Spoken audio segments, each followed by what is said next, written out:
I welcome you all to my YouTube channel. Today, this is going to be the second lecture of our course that we have started.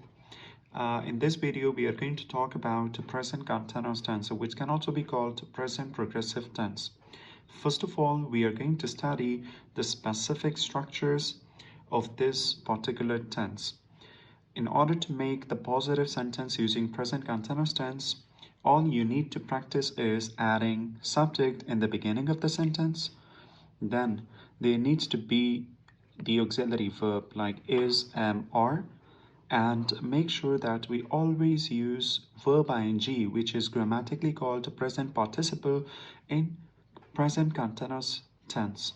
And at the end, you can see the word written adjunct that I explained in the previous video as well, an optional part of the sentence which provides extra information.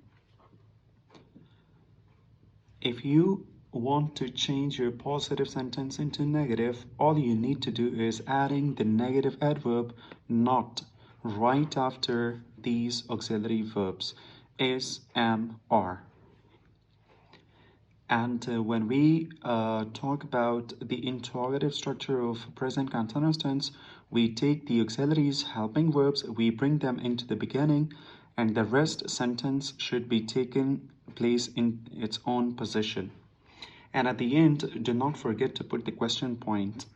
You should also be careful about using the punctuation marks.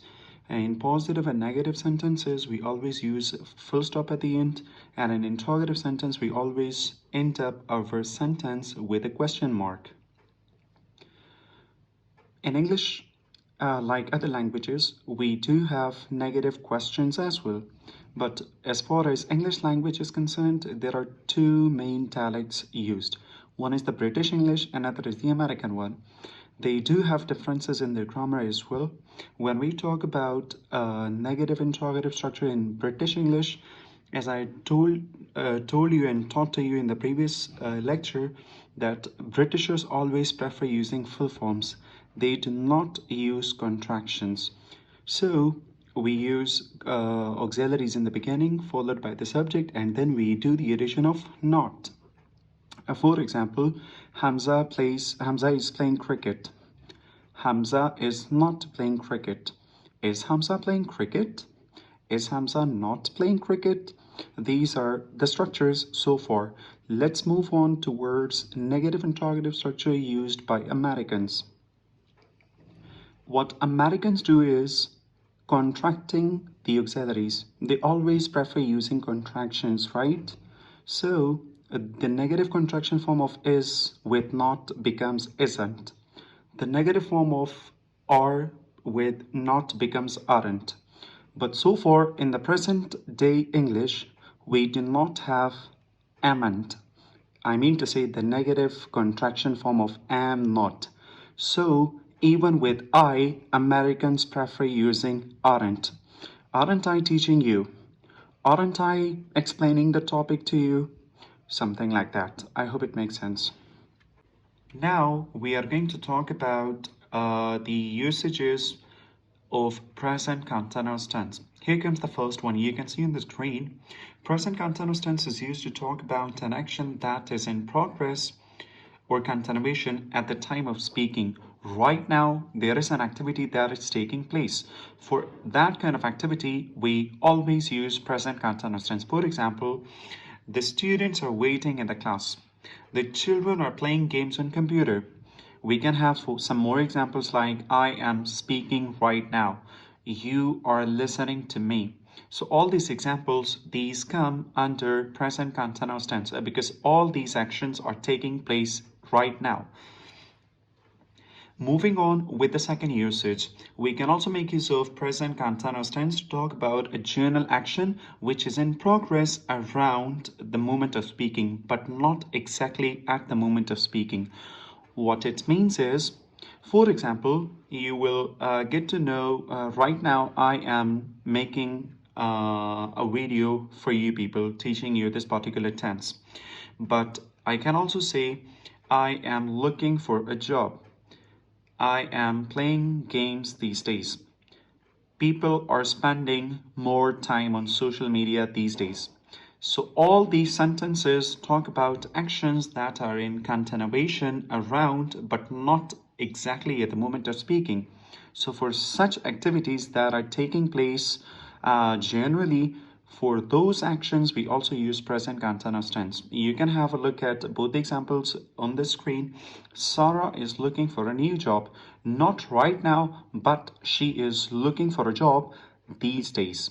The second example is my brother is working on a mega project, not exactly at the moment of speaking, but these days.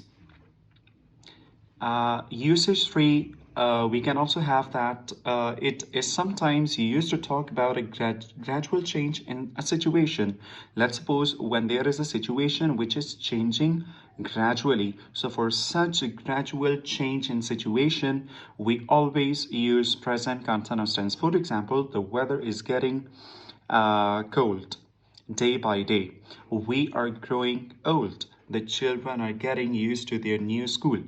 All these activities are gradually changing, right? So for such activities, we always use present continuous tense. Let's move towards the fourth usage of present continuous tense.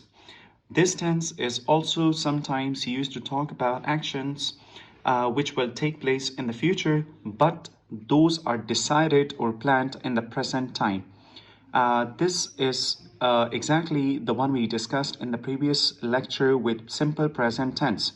For future time activities, we simply use simple future tense, but without using simple future tense, we can also practice our present continuous tense using future time expression with that. As you can see on the screen, we have next Friday, right? So next Friday is a future time expression which is attached with this part. We are leaving the city. Are we leaving it right now? Of course not.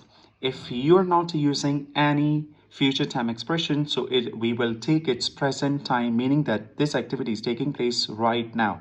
But if you see any future time expression along with that, so we simply should connect with the future time. For example, we will leave the city next Friday. Its meaning would be that. So instead of using simple future tense, we can also practice simple present tense with the same meaning to talk about futurity. And we can also use future present continuous tense with future time expression for the same purpose. Another example you can see is I am meeting your father tonight. It means that tonight is another future time expression, right? Let's suppose it is the evening time and I'm telling somebody else that I am going to meet your father tonight. For me, tonight is the future time expression. If this is there, so I am meeting means I will meet your father tonight.